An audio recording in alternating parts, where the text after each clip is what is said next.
जय जोहार दोस्तों, मैं राहुल खन्ना के इस वीडियो में आपका स्वागत है। आप जानते हैं मैं दुनिया के कोने कोने में घूमकर वहाँ की कल्चर सभ्यता को समेट कर आपके वीडियो में सामने लाता हूँ। दोस्तों आज मैं आया हूँ कर्मा उत्सव समिति सर्व समाज दर्री जेलगांव। ये एक समिति है, एक कोरबा में एक स्थल है जहाँ पे करमदेव का गोंगो हुआ। करमदेव का गोंगो बहुत सारे लोगों को पता ही नहीं है कि वो कैसे होता है, क्यों होता है, किस लिए होता है। लोगों को सिर्फ यही पता है कि एक डगाल लाई जाती है, गाड़ी जाती है और फिर उसके पीछे आगे पीछे नाचते हैं। लेकिन उसका कारण क्या है, उसका वैज्ञानिक कारण क्या है, क्यों होता है ऐसे, और लोग इसमें भर भर के सहभाग क्यों लेते हैं। और दोस्तों एक पॉइंट मैं आपको बता दूं, यह जो उत्सव है ना ही किसी जाति पंथ धर्म का नहीं है, तो ये सभी सर्व समाज का है। इस पर्व से हमें मैसेज मिलता है कि सभी धर्म पंथ हम एक साथ मिलके रह सकते हैं, एकजुटता का यहाँ पे हमें संदेश दिखता है। दोस्तों मैं कल आया था, कल से इस वीडियो को शूट कर रहा हूँ, कल से इनके बारीक बारीक एक एक चीज़ को देख रहा हूँ और समझ रहा हूँ कि ये कैसे क्यों होता है। तो जब मुझे समझ आया कि ये पूरा वैज्ञानिक तरीके से होता है, इसमें कोई भी अंधश्रद्धा नहीं है। लोग कहते हैं ऊपर ऊपर से जिनको समझ नहीं आता वो कहते हैं कि अंधश्रद्धा है, लेकिन एक्चुअली ये अंधश्रद्धा नहीं है। मैंने कल देखा कि स्टार्टिंग से एंडिंग तक, अभी आज एंड होने वाला है इस गोंगो का, तो स्टार्टिंग से एंडिंग तक केपी प्रधान सर जो अपना गोंगो कर रहे थे उनसे कुछ मैं सवाल करूंगा। और ये जो आयोजन समिति की टीम है जो हमारे साथ मौजूद है, इन सभी ने इस प्रोग्राम को बहुत अच्छी तरह से आयोजन किया। रात के भी कुछ वीडियो मैंने लिए हैं, वो डाल दूंगा मैं, तो आप देखिए। बहुत ही सुंदर ऐसा उत्सव यहाँ पे हुआ है। तो मैं चलता हूँ प्रधान सर के पास। जय सेवा सर। सेवा जी। सर जी टाइम ना गवाते हुए, मैंने कल देखा कि ये पेड़ की पहले आप महत्ता बताइए, ये क्यों पेड़ महत्वपूर्ण है, इसी पेड़ को क्यों चॉइस किया जाता है। नॉर्मली जो भारत के भूमि पे या भारतवर्ष में या ट्राइबल में या मूल निवासियों में ये मान्यता है कि हम सीधा साबुत पेड़ की पूजा करते हैं। ठीक है, ये पूरे भारत भर में एक ऐसा पद्धति है जिसमें साबुत पेड़ से कटे हुए टहनी की सेवा उपासना किया जाता है। और निश्चित रूप से करमदेव इसकी सेवा उपासना बोलते हैं। यह सेवा गोंगो पूजा पद्धति भादों के आमूस में प्रारंभ होता है, जिसको अलग अलग समय में अलग अलग स्थल में अलग अलग टाइम में किया जाता है। यह सेवा गोंगो छत्तीसगढ़ में पूरा होता है, इसके बाद झारखंड में होता है, बिहार में होता है, उड़ीसा में होता है, बंगाल में होता है और महाराष्ट्र में आपने बताया, इसके बाद असम में भी होता है। और लगभग 19-20 अगर देखा जाए तो सब में लगभग एक ही टाइप का पद्धति है। पेड़ की टहनी को काट कर लाना सम्मान पूर्वक और जमीन में स्थापित करके उसकी सेवा उपासना करना। ठीक है, ये सेवा गोंगो 100% प्रकृति की सेवा उपासना है और प्रकृति किसी एक पंथ धर्म का नहीं होता। मैं पहले ही बताया कि प्रकृति कभी भी किसी का पक्ष नहीं लेता, चाहे कोई भी कम्युनिटी हो किसी का पक्ष नहीं लेता, वो बैलेंस करता है। ठीक है, चाहे कोई भी कम्युनिटी हो, चाहे कोई भी समाज हो, कोई भी पंथ हो। तो इसके पीछे जो हम कर्म हमने बताया, जैसे नाम से ही पता चलता है, हम गोंडी में इसको कयोम बोलते हैं। कयोम पेंता, करम देवता, करम सेन देवता, ऐसा नाम में जाना जाता है। और इसके साथ माता कर्मा के रूप में भी हम धान का पौधा यहाँ स्थापित किए हुए हैं। तो सीधा सीधा अगर देखा जाए तो ये सेवा गोंगो में जो सामने दिख रहा है वो तो प्रकृति की सेवा है ही, लेकिन इसके अंदर का फिलॉसफी, इसका रहस्य क्या दर्शन है, उसको जानना ज़्यादा जरूरी है। ठीक है ना, क्योंकि हम क्यों ये चीज़ करते हैं, तो हमने इसमें रिसर्च किया, जाना। तो पहला पॉइंट ये है कि जिस प्रकार से पेड़ की टहनी को ला कर यहाँ पर स्थापित करके ज़मीन में गाड़ कर रात भर उसकी सेवा उपासना करते हैं। ठीक है, वो भी पाटा डाका रुंजी सिस्टम के द्वारा। पाटा डाका रुंजी सिस्टम वह है जो संसार में किसी दिव्य शक्तियों को आकर्षित करने का सबसे प्राचीन पद्धति है। जब मनुष्य पाषाण कालीन स्थिति में था ना, तब भी वो सूर्य की प्रकृति की उपासना करता था, जबकि उसके पास लैंग्वेज भी नहीं था। तब भी वो एक मुंह से आवाज़ निकालता था, नृत्य करता था और कुछ न कुछ संगीत बजाता था। इस सिस्टम को पाटा डाका रुंजी बोलते हैं। यही प्राचीन पद्धति के द्वारा सर्व समाज, जितने भी हमारे समाज हैं, हैं, सब यहाँ उपस्थित थे और सब ने परिपूर्ण होकर कर्मदेव से उनकी सेवा उपासना किया और अपने परिवार का, अपने बाल बच्चों के लिए, अपने समाज का और पूरे देश का कल्याण हो। पूरा देश के ही नहीं, विश्व के पैमाने पर आज जो एक प्राकृतिक आपदा आया हुआ है वो शांत हो, पूरा मानव समाज का कल्याण हो।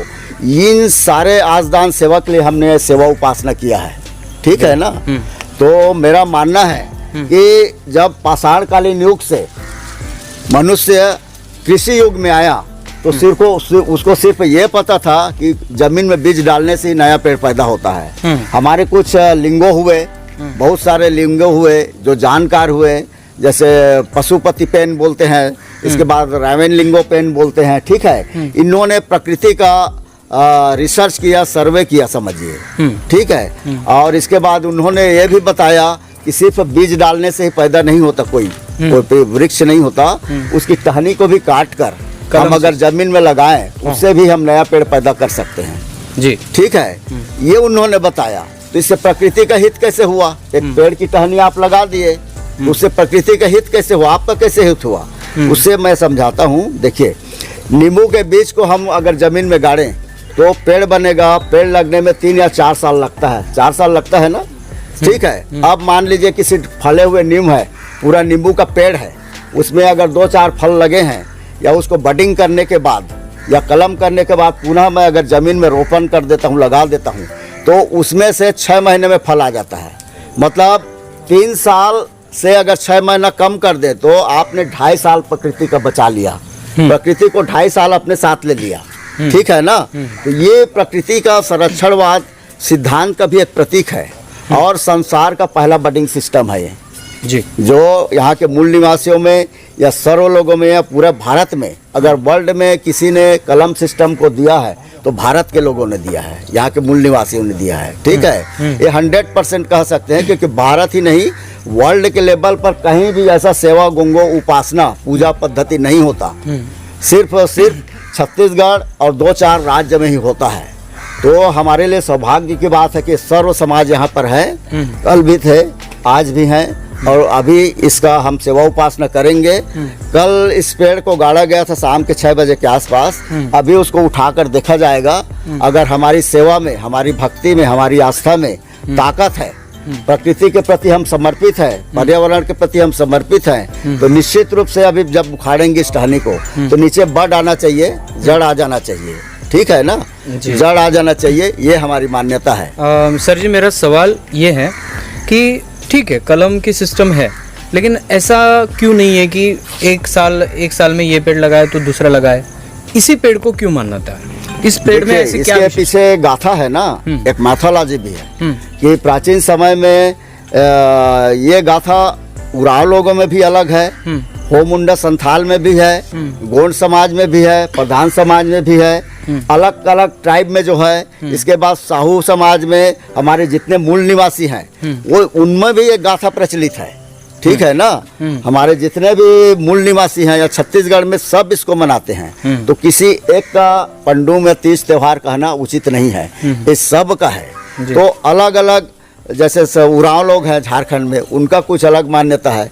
यहाँ लोग अगर हैं गोंड या दूसरे टाइप, उनकी अलग मान्यता है। और दूसरे समाज जैसे हमारे साहू समाज है, राठौर समाज हैं और दूसरे समाज हैं, उनकी थोड़ा थोड़ा मान्यता में फ़र्क है। लेकिन सबकी मान्यता यही है कि इस पेड़ पे कभी न कभी हमारे दुख और संकट हुआ था। जैसे गाथा आपके पास है, मैंने दिया था, आर्टिकल लिखा था इसके ऊपर, वो आर्टिकल आपको दिया हूँ। तो संकट के समय ये पेड़ ही हमको दर्शाया था कि एक दशा और दिशा दिया था कि प्रकृति का अगर तुम सही पालन करोगे, प्रकृति के साथ रहोगे, प्रकृति के चलन के साथ रहोगे, तभी तुम्हारा मनुष्य या मानव जीवन सुरक्षित रहेगा। अदरवाइज कई प्रकार की विपदाएं आएंगी, जिसमें अकाल हो गया, बाढ़ हो गया, कई प्रकार के रोग रैया हो गया, ये सब आएंगी। इस प्रकार की उस गाथा में निहित है। तो ये पेड़ अगर देखा जाए, अगर हम विज्ञान की दृष्टि से देखें, एग्रीकल्चर और कृषि के हिसाब से देखें, बायो के हिसाब से देखें, तो कलम के रूप में उसी पेड़ को ज़्यादा लगाते हैं जिसका छाल थोड़ा मोटा होता है। ठीक है ना, जिसका छाल थोड़ा मोटा होता है। तो ये जो कलमी पेड़ है, इसको कलमी पेड़ बोला जाता है। कलमी पेड़ का छाल थोड़ा मोटा होता है और उसको लेकर जब गाड़ते हैं तो यहाँ लगभग 9 साल से इस कर्म भूमि में 9 साल से इस कर्मदेव सेवा पूजा का संचालन हो रहा है, पूजा पाठ हो रहा है। ठीक है ना। और 9 साल में आपको बता रहा हूँ मैं, कल बताते हैं कि इस समय ऐसा नहीं होता, लेकिन यहाँ 3 बार जड़ आ चुका है, 3 बार। 9 साल में 3 बार जड़ आ चुका है, जो यहाँ के जितने सर्व समाज का सेवा का परिणाम है। उन्होंने सही रीति नीति से पूरा निर्मल मन और मस्तिष्क के उनकी सेवा किया है। गरम सेन पेन कोई और नहीं, शंभू बाबा का ही प्रतीक है। ठीक है ना। और दूसरी बात, हमारी जो सत्कर्म है, उस सत्कर्म को मैं किसी जीवित रूप में आधारित मानकर, जैसे किसी वृक्ष पे आधारित मानकर उसकी सेवा कर रहा हूँ। तो जीवन ही जीवन का प्रतीक होता है, जीवन से ही जीवन को जगाया जाता है, जिसको हम जीवा पर रो जीवा पिसीता बोलते हैं ना, जीवा पर रो पेन पिसीता बोलते हैं। तो वही हमारे अंदर जो जीवन है, उस जीवन के कुछ शक्तियों को उसके तरफ संप्रेषित किए हैं ताकि वो जागृत हो सके। तो उसी को जीवन से जीवन को जागृत करना, या गोंडी में जीवा पर रो जीवा पिसीता बोलते हैं। जी जी जी सर जी। तो मैंने कल यहाँ पे जब आपका घुंगू कंप्लीट हुआ जी जी, तो मंडल के लोग और गांव के सभी लोग यहाँ पे नृत्य करते नजर आए। हाँ। तो नृत्य कर्मा में नृत्य सिर्फ एक मौज मस्ती का भाग है या उसके पीछे भी कुछ रीजन है? नहीं, मैं पहले ही आपको बताया कि संसार की पहली पद्धति है, पहला पूजा पद्धति है पाटा डाका रूंजी। हाँ, थोड़ा इसको एक्सप्लेन। हाँ, पाटा मतलब होता है मुख से सुमरनी करके, हाँ कुछ बोल के। हाँ, डाका मतलब ढाकना बोलते हैं ना हम लोग। डाका मतलब नृत्य होता है। जो शंभू बाबा का रूप है ना, नटराज, उसको डाका पेन भी बोलते हैं। नृत्य करते हुए दिखाते हैं ना, डाका। और रूंजी, रूंजी तो जानते हैं ना। हाँ, रूंजी मतलब साउंड, वाद्य यंत्र। ठीक है। तीनों पद्धति संसार की सबसे प्राचीन और सबसे पहला पद्धति है। जब आदमी पाषाण कालीन में भी था ना, तब भी इन चीजों को जानता था। वो नृत्य करता था, जैसे सूर्य की उपासना करना है तो एक प्रकार का आवाज लगाता था। ठीक है, वो सुमरनी पाटा हो गया। इसके बाद नृत्य करता था और लकड़ी का कुछ ड्रम जैसा बनाते थे वो लोग, लकड़ी का, उसमें आवाज निकालते थे। तो पाषाण कालीन अवस्था को अभी तक हम लोग खींच के लाए हैं। तो समझिए कि ये कर्मदेव सेवा पूजा उपासना कितनी प्राचीन पद्धति है, पाषाण कालीन। उसके बाद जब कृषि युग में आए तो कृषि युग में जो अपने टहनी को काट कर जो लगा रहे हैं वो है। तो मेरा मानना है कि नृत्य करके, सुमरनी करके और वाद्य यंत्र एक वैज्ञानिक पद्धति है। कोई आदमी उदास बैठा हुआ है, उसके सामने संगीत लगा देंगे तो खुश हो जाता है वो। बिल्कुल। हाँ, आप नृत्य करेंगे, आपके अंदर का बहुत सारी बीमारियां बाहर हो जाती हैं। वो डॉक्टर कल बैठे थे ना, बीपी, शुगर, जो भी टेंशन है, अगर आपको चिंतन मुक्त होना है तो आप डांस कीजिए। बहुत सारे पद्धति में है, डांस का सिस्टम है। इसके बाद रूंजी, संगीत। संगीत आपके दिल, दिमाग, मस्तिष्क को कंट्रोल करता है। ठीक है। आप अगर मान लीजिए दुखी हैं तो बढ़िया संगीत सुनेंगे तो आपको चैन आएगा, तसल्ली आएगा। विज्ञान के तो एक खोज हो रहा है कि किसी पेड़ पौधे वनस्पतियों में कई खोज भी हुआ है अमेरिका में कि जैसे कुछ फल लगाते हैं तो एक प्रकार का संगीत लगा देते हैं, शांत संगीत, तो उनमें ज्यादा फल प्राप्त किया गया है, लगता हुआ ऐसा माना गया है। यानी पेड़ भी इस इमोशन को समझ। हाँ, 100% पेड़ पौधे वनस्पति जीव जंतु, उनमें और मेरे में ज्यादा फर्क नहीं है। उनमें सिंगल सेंसर है। सिंगल सेंसर मतलब एक इंद्रिय है और मेरे में 5 इंद्रिय, 5 सेंसर है, एक छठवां भी है। ठीक है। सेंसर का ही फर्क है, बाकी जीवन उसमें भी है, जीवन मेरे में ही है। तो ये नृत्य, हाँ, ये नृत्य और जो जिसको डाका बोलते हैं, पाटा डाका रूंजी, इस सिस्टम के द्वारा हम उसको जागृत कर रहे थे। नृत्य करके, दिल खोल के फीलिंग के साथ। हाँ, दिल खोल के फीलिंग के साथ हम अपने सारे चीजों को दिल, दिमाग, मस्तिष्क से पूरा उसको समर्पित हो रहे थे।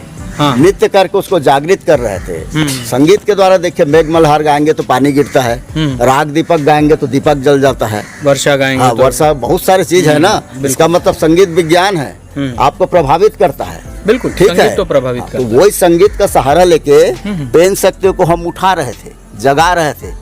पेन शक्ति मतलब प्राकृतिक शक्तियों को। ठीक है। तो ये प्राचीन, अति प्राचीन पद्धति है, पाषाण कालीन पद्धति, एंशिएंट, और ये विज्ञान है और प्रकृति है। इसको कोई नकार नहीं सकता, कोई अंधविश्वास नहीं बोल सकता। और संगीत, नृत्य किसी का मतलब बपौती नहीं है, ये सभी का है। जो तन्मय होकर उसमें विलीन होगा वो उसी का है। संगीत जो है नृत्य में जो तल्लीन होगा उसी का है। ठीक है ना। क्या बात है। तो सब समाज उसमें मिल किसकी सेवा करते हैं। क्या बात है सर जी। और आपके गूंगों की तरह आता हूँ कैमरा में, थोड़ा सा इधर फोकस करिए।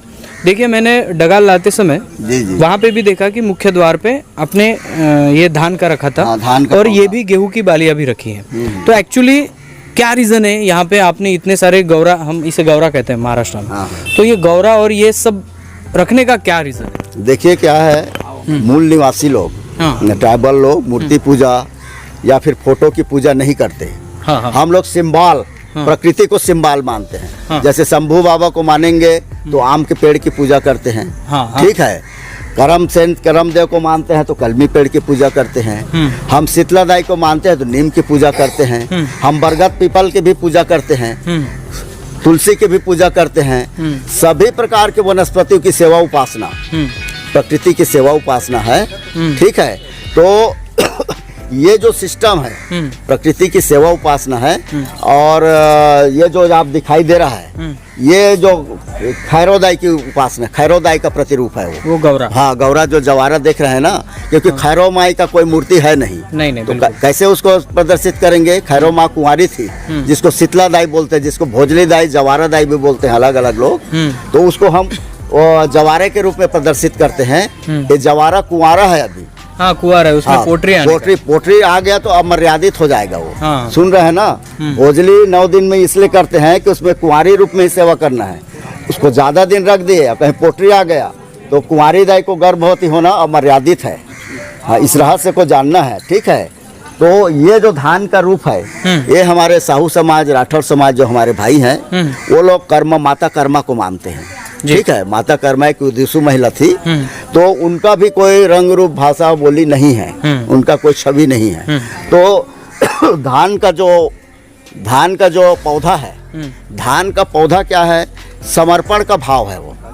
मतलब धान को अगर मैं एक मानव रूप में देखूं तो वह अपने आप को पूर्णतः समर्पित कर देता है समाज को। मतलब अपने जो धान की बाली लाता है वो धान की बाली से देखिए कितनों लोगों का पेट पलता है, कितने लोग उस भात के रूप में खाते हैं। ये मुख्य है। तो वो अपने आप को समर्पित करती है। आम का पेड़ में अगर आम लगा तो विनम्रता से साथ वो दे देती है, फल दे देता है। वो नहीं खाता खुद। बिल्कुल। आम का भी फल खाता है क्या, दूसरे को देता है ना। वैसे ही समर्पण का जो भाव है ये उसका प्रतीक है माता कर्मा। तो ये सब कोई भी पेड़ पौधे, वनस्पति, जीव जंतु को सामने रखना, उनकी सेवा उपासना करना निश्चित रूप से आपके दिल और दिमाग को ठंडक और तसल्ली पहुंचाता है। और करम पेड़, कर्मी देल, ये शंभू बाबा हमारे कर्म के देवता। और अगर कहा जाए तो हम जो संसार में, जीवन में जो सत्कर्म करते हैं, अच्छे कर्म करते हैं, उसी को किसी पेड़ पर आधारित मानकर उसकी सेवा करना। क्या बात। और अपने दुष्कर्मों को छोड़ना या दुष्कर्मों को याद नहीं करना। क्या बात है। प्राकृतिक है। हाँ। और सत्कर्म किसी समाज विशेष का नहीं है। हर व्यक्ति को अपने सही कर्म करने का अधिकार है। तो ये संदेश हम देते हैं इस कर्म करने के बाद कि जो भी है सत्कर्म करें, अपने दुष्कर्म को छोड़ें। क्योंकि मैं कल बोला था कि आपका मन मस्तिष्क अगर निगेटिविटी है तो निगेटिविटी पर्यावरण को भी क्षति करता है। सिर्फ जाके किसी पेड़ को काटेंगे उसका क्षति होगा ऐसा नहीं। आप पर मन मस्तिष्क से अगर बहुत ज्यादा डिस्टर्ब है या निगेटिविटी आप में है तो पेड़ पौधे, वनस्पति को भी प्रभावित करता है। क्या बात है। तो ये जो छवि दिख रहा है वो खैरोदाई और आप कर्मा माता और जितने भी पेन शक्तियां हैं ये सुप्रीम कमांडर है। ठीक है। उसको लेने के लिए, परखने के लिए साथ में चलते हैं। क्या और बात उनके है। सामने रहते हैं। और सभी जो है वो प्राकृतिक है, कोई ये नेचुरल सभी, मैं पहले ही बताया, ये जितना सभी चीज नेचुरल है, प्रकृति से लिए और प्रकृति में छोड़ दिए।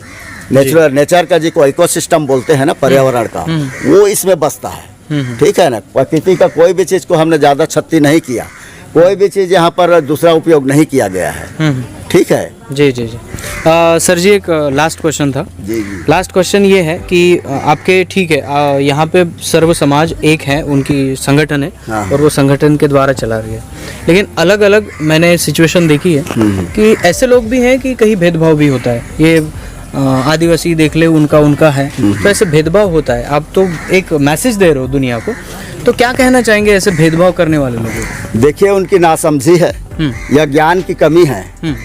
मैं दूर से अगर अग्नि जल रहा है, कम से कम 15-20 मीटर के दूर में अगर अग्नि जल रहा है तो वो सिर्फ मैं देख पा रहा हूँ, वो कितना ताप है, क्या हो रहा है उसको पता नहीं। ठीक है ना। वैसे ही ट्राइबल के संबंध में बहुत सारे पूर्वाग्रह से ग्रसित हैं। नजदीक आएंगे जानेंगे तब तो समझ आएगा है क्या चीज। क्योंकि ट्राइबल और मूल निवासी यहाँ के प्रथम निवासी हैं, जो प्रकृति के साथ पहले भी थे, आज भी हैं और कल भी रहेंगे। तो उनका सिस्टम को जानिए, रिसर्च कीजिए। रिसर्च जरूर करेंगे। ट्राइबल के संबंध में मूल निवासियों का जो कॉन्सेप्ट है, उनका विचारधारा दर्शन है, उसमें रिसर्च जरूर करेंगे, पीएचडी जरूर करेंगे। लेकिन कब पीएचडी करेंगे? 4 पुस्तक को ले लेंगे, उसी से रेफरेंस निकाल के। आपको अगर खुद सर्च नहीं करेंगे, आपको देखना है तो यहाँ आके देखिए। क्योंकि ये सेवा किसी एक कम्युनिटी के नहीं है। प्रकृति की सेवा किसी एक कम्युनिटी का नहीं है। सब प्रकृति की सेवा उपासना करते हैं। इसमें संदेश है। आपने बोला ना कल रेला मतलब सामूहिक नृत्य का मतलब है कि करम देव से पूजा मैं अकेला करना चाहूँ तो नहीं कर सकता। आप नहीं कर सकते। साहू जी राठौर जी अकेला करना चाहे नहीं कर सकते। वो सब को लेके चलना पड़ेगा, मुट्ठी एक होनी पड़ेगी। हाँ, उसका क्या मतलब है? उसका मतलब है हमारे 30 त्योहारों में समाज को बांधने का रहस्य छिपा हुआ है। क्या बात। उसको आपको खोजना है जी। ठीक है, आपको खोजना है, आपको रिसर्च करना है जी। देखिए आज कितना अच्छा माहौल है। सब अच्छे एक साथ मिलके कल नृत्य गान किए हैं। तो आप बोल ही रहे थे कि जिसको नृत्य भी नहीं आता उसका भी पैर थिरक रहा था, हाथ थिरक रहा था। राइट। इस संगीत में, इस नृत्य में कोई अनुशासन की जरूरत नहीं। हाँ। प्रकृति फ्री है, वैसे आप उसके फ्री होकर उसके साथ दिल खोल के आइए। ठीक है, बंधन मुक्त होकर प्रकृति के साथ आप बर्ताव कीजिए। देखिए प्रकृति आपके साथ कैसे बर्ताव करती है। अगर प्रकृति को बंधन से करेंगे तो उसका परिणाम आप देख रहे हैं। चीन से निकला वुहान से कोरोना, ये प्राकृतिक आपदा ही है और प्रकृति को छेड़खानी करने के कारण ही हो रहा है ये। बिल्कुल ठीक है ना जी। दोस्तों मैं इस सवाल जवाब के लिए प्रधान जी का धन्यवाद करता हूँ, क्योंकि बहुत गहरी जानकारी उन्होंने मुझे दी। तो मैं यही कहना चाहूँगा कि संसार में कभी ना कभी किसी चीज़ की खोज जरूर हुई होगी, और जब लोगों को ये पता चला होगा कि नहीं, बीज से नहीं तो कलम से भी पेड़ बन जाता है, तो उससे टाइम भी बचेगा और हम वहाँ पेड़ लगा सकते हैं जिस ज़मीन पे कोई पेड़ नहीं है, बंजर ज़मीन है, वहाँ पे भी हम जंगल उगा सकते हैं, वहाँ पे भी हम प्रकृति को ले जा सकते हैं। तो ये बहुत बड़ी खोज है जो इस करमदेव से हमें समझ में आई है, और ये हज़ारों सालों से यहाँ पे हो रहा है। तो दोस्तों देखिए, छत्तीसगढ़ की जो संस्कृति, सभ्यता, यहाँ के लोग, यहाँ की मान्यता बहुत ही निराली है। प्रकृति को लेकर चलने वाले ये लोग हैं। तो दोस्तों मैं आपसे सभी से निवेदन करूँगा, कभी करमदेव उपासना में कभी छत्तीसगढ़ में ज़रूर आइए और यहाँ पे आके आप देखिए इनकी जो पूजा पद्धति है सब एंशिएंट है, बहुत ही प्राचीन है और बहुत ही मनोरंजक भी है, रहस्यमयी भी है। तो दोस्तों इसको आप बिल्कुल मिस ना करिए, और अगले साल ऐसे ही किसी करमदेव के गोंगों पर आप जाइए, आपको बहुत अच्छा फील होगा, बहुत अच्छा महसूस होगा। तो मैं धन्यवाद देना चाहूँगा आयोजन समिति, सभी ने मुझे सपोर्ट किया। कल भी मैं देख रहा था और आज भी ये देख रहा हूँ। इसके बाद ये एंडिंग भी हम अपने वीडियो में कैप्चर कर लेंगे। तो दोस्तों प्रधान जी और उनके साथीदार जो बहुत अच्छी गोंगो उन्होंने किया, उनको भी धन्यवाद करता हूँ, आयोजन टीम को धन्यवाद करता हूँ, और वीडियो यही खत्म करता हूँ। मिलता हूँ अगले वीडियो अगले टॉपिक के साथ। तब तक के लिए जय सेवा, जय जोहार, जय आदिवासी, जय गुणवाना, जय भीम।